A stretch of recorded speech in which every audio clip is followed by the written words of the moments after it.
I'm gonna cry. I physically want to cry. I feel the anxiety creeping up in my palms, and that's when I know that my feelings are really hurt.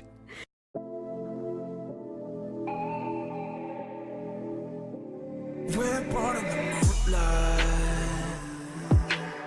Ain't no fantasy. Can't breathe in the sunlight. Hello beautifuls, this is Aromie here, and welcome back to Changeling. We are here currently in class.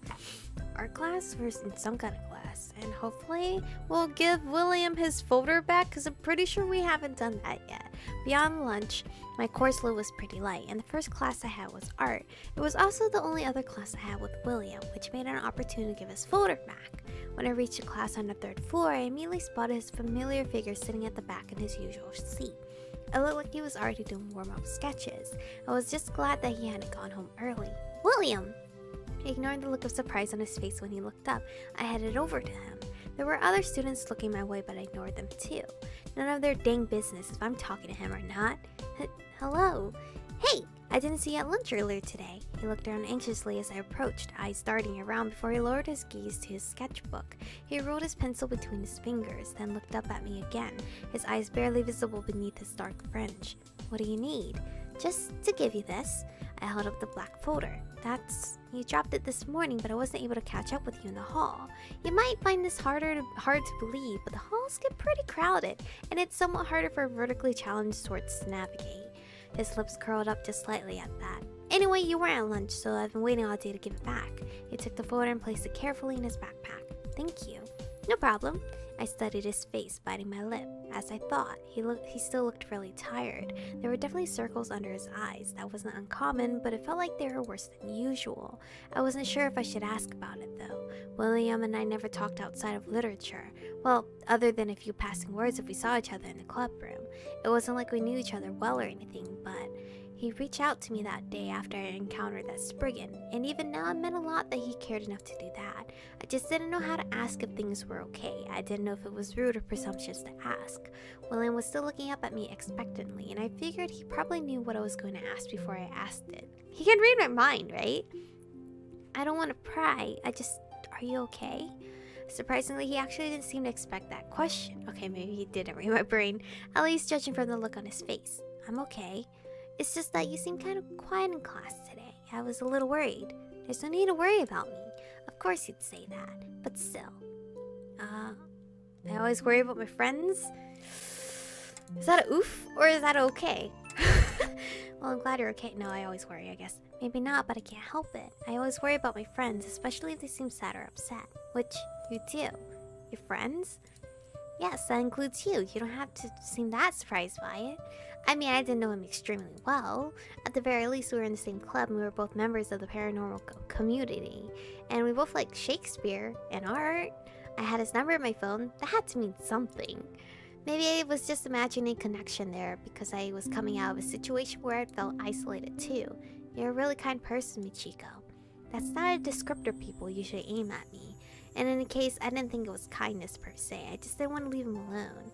Even if I couldn't make the things attached to him go away, it bothered me that he looked so sad and alone all the time. That was all. I mean, how long did you have to know someone to care? Not that long in my opinion. I don't think I'm all that kind. I mean, Allie just says I'm nosy. I don't think that's true. I crouched next to his desk and rested my arms on it. You can't tell me not to worry, okay? I want to make sure you're alright. I can't not worry when you miss school or look tired, even if it's just being nosy. He flushed and looked away as I smiled up at him. So cute. You're so cute, William. I am. Okay, I am okay. Are you okay too? Thanks for asking. Me? Didn't really expect him to initiate a question. Yeah, I'm fine. I mean, tired, still sort of confused by, well, all the things. But a canister of paintbrushes on the supply table just behind William's desk overturned, cutting me off. We both watched the brushes cascade to the floor and go rolling every which way. And there went one of the little things that made others dismiss him as weird, because no one else was back there. The canister just fell on its own. Or that's what it looks like to us anyway. Don't worry, I'll get it. I left his desk and stepped around to the table, crouching to pick up the scattered brushes. I wonder why this kind of thing never happens in literature. I mean, I literally sat next to him for the better part of an hour, and the only time this stuff seemed to happen was when we were leaving. Like this morning with my book bag. If this stuff was constantly caused by ghosts that followed him around, it seemed like they only got annoyed if he talked to me about something other than schoolwork. Jealous brats. That just made them seem more like pets that wanted their owner's attention than bullies out to hurt people. I set the canister back up and dropped the brushes back in just one by one. If they're jealous, maybe there's a way to make them, I don't know, get used to me? Then again, they weren't dogs. You probably couldn't just socialize them into being nice. Why are ghosts all about tormenting the living anyway? I turned to get the brushes behind me and nearly jumped out of my skin when I saw William right there. I didn't hear you come over here. Sorry, I wanted to help. Oh, you're so cute. Thanks, you don't have to though. There aren't that many. No, you shouldn't have to. Look out! I flinched and looked up, started to see a gallon container of paint solvent tipping toward me.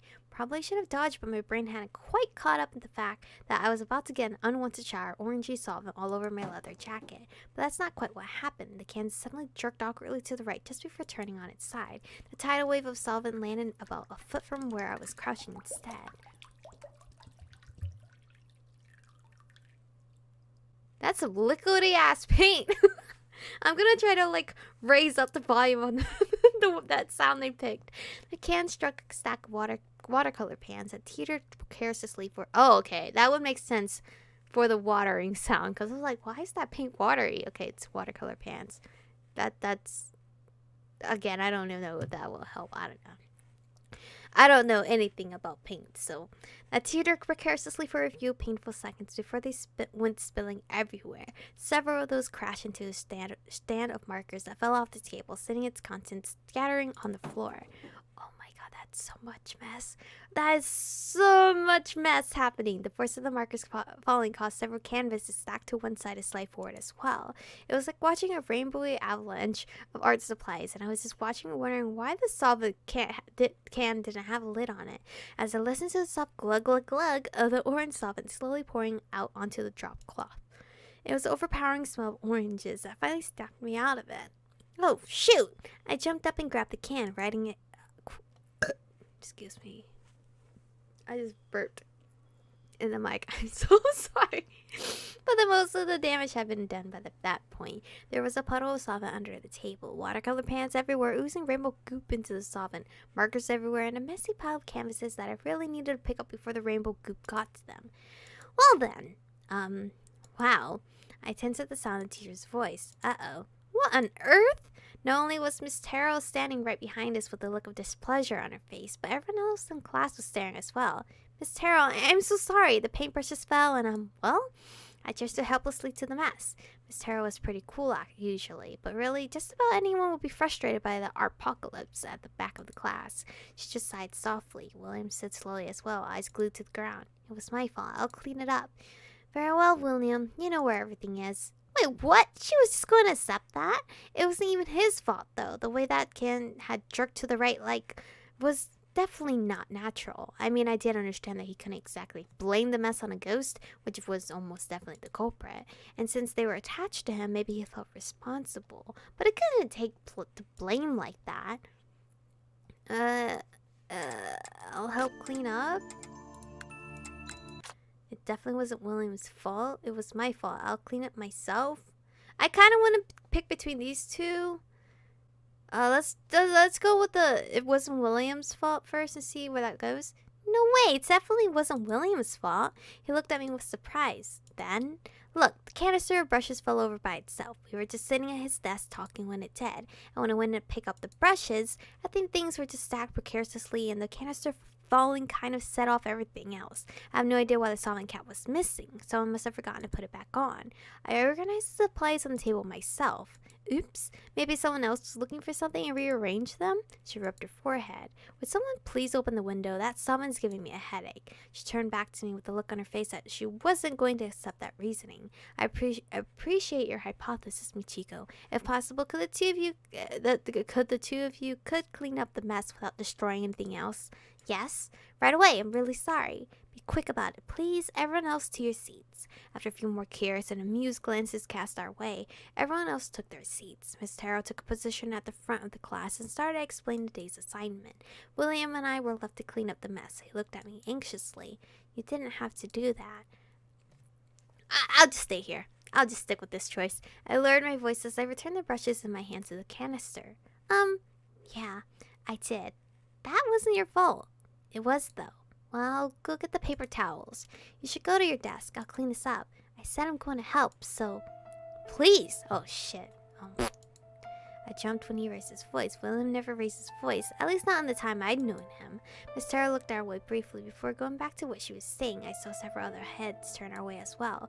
William took a deep breath and lowered his voice again. I'm sorry, please just let me do this. Please? I hesitated. His voice had suddenly dropped to a desperate whisper. He seemed both adamant and upset. I chewed my lip. Okay, sure. Thank you. He hadn't looked at me during the entire exchange. Both hands were gripping the hem of his jacket tightly. I felt like it was my fault. Sorry. Are you trying to make me sad? Definitely, that's not the word. He didn't look at me when I said that either. I reluctantly returned to my desk, feeling frustrated, guilty, dumb. I just wanted to help. I didn't want to be one of the people that avoided him because of things like that. But maybe I just made it worse. I'm gonna cry. I physically want to cry. I feel the anxiety creeping up in my palms, and that's when I know that my feelings are really hurt. I glanced over my shoulder, watching him clean up the mess alone. I didn't like it. It was hard. I wanted to get to know him, but he didn't seem to want to get to know me, or maybe he was afraid to. I didn't know. Whatever, I'm staying to my choice. I slid my books into my locker carefully. One notebook somehow managed to pop out and fall to the floor anyway, because apparently gravity hated me today. I sighed and picked it up, placing it back in my locker with everything else. Shutting the door, I rubbed out my eyes tiredly, so glad the day is nearly over. I looked down the hall toward the school library, contemplating my free period. All last week and the start of this week, I've been spending my free period in the library, reading or studying, but it's not like that was required. I could go anywhere I wanted, even home. If I had a car, maybe I should try to go up to the clubroom today instead.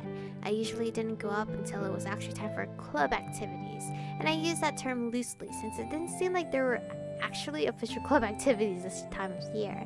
Allie and a lot of the other club members were busy helping the agency prepare for Samhain. Apparently several of them were official interns at the office there, so they got to do a lot of errands and legwork for the agents. Allie still hadn't fully explained what preparing for Samhain entailed, but I did know that some kind of surge in magic energy led to a sharp increase in paranormal activity around the holiday. Their work had something to do with that. Regardless, it meant that I was usually left alone during the actual club time, at least for the time being.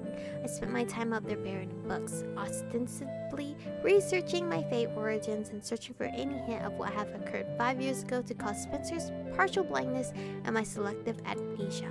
No luck yet, honestly, but if I went up there during my free period, I could probably get in some extra research time instead of just relying on the 1 hour after school. Considering the lack of general progress I'd been making on that front, I could use it. I reached the bottom of the stairs and peered up the stairwell. No one in sight. As usual, I started up.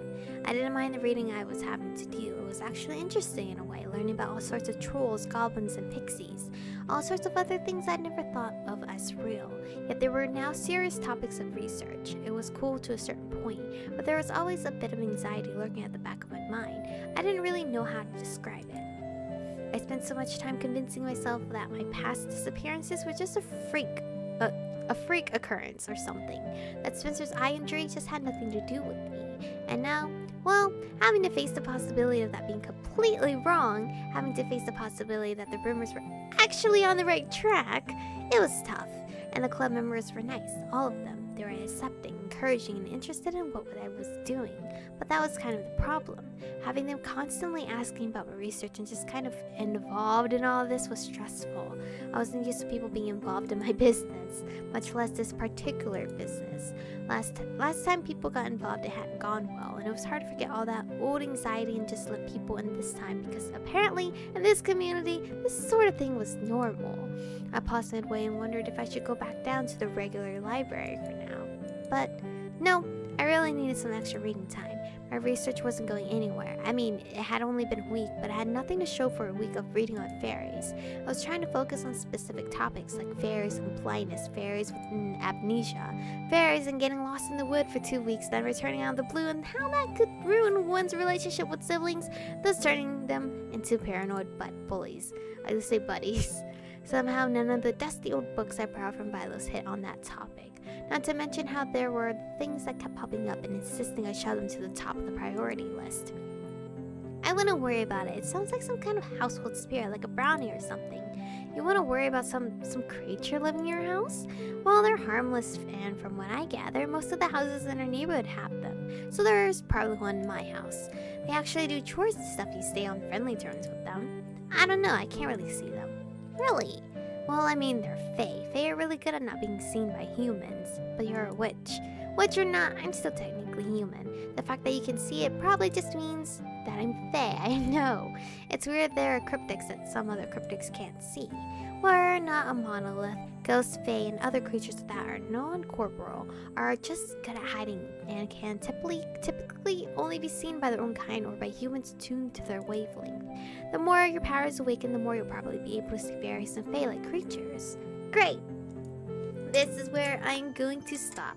I don't know if this is a flashback memory that I'm having, or I'm legit. I just went from the club room to straight to alley. I don't know. I think it's a memory because it's all gray brownish out. But anyway, this is where we're gonna stop for today. I feel really sad still of William popping off on us, but again, I feel like he doesn't want to open up to us because it might just hurt him more if we get too close to him. That's what I'm assuming. But anyway, thank you guys for watching today's episode. Stay beautiful, and I'll see you guys in the next one.